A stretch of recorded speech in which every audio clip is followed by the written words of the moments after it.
Good morning সবাইকে। আশা করি তোমরা সবাই খুব খুব খুব ভালো আছো। আমিও খুব ভালো আছি।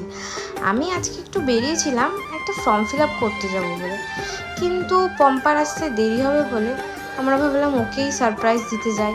ও গেছিলো ওর কলেজে গোবরডাঙ্গায়, তাই আমরাও ঠিক করলাম যে আমরাও চল একটু ঘুরেই আসি আর ওকে একটা সারপ্রাইজ দিই। তারপরে যেমন কথা তেমন কাজ, আমি আর তিশা চলে গেলাম গোবরডাঙ্গায়। তারপরে আমরা ঠিক করলাম চলে যখন এসছি এখন কোনো ট্রেন নেই, তাই একটু বাওড়ের থেকে ঘুরে আসি। আমি এই ফার্স্ট টাইমই আসলাম, আমার খুব ভালোই লাগলো জায়গাটা। আমি একটু ভিডিও ফটো করলাম, ওরাও ফটো মটো তুললো। আর এদের কাজ দেখো, যেখান থেকে ফুল ছিঁড়ে আমাকে দেবে। তারপরে খুব খিদা পেয়েছিল বলে একটু মঞ্জিনিসে গেছিলাম। তারপরে সব কিছু দেখার পর একটা চিকেন প্যাটিস নিলাম, খেতে একটুও ভালো ছিল না। তারপরে আমরা চা খেয়ে আমরা বাড়ির দিকে চলে আসলাম। আর এরকম ভিডিও দেখার জন্য সাবস্ক্রাইব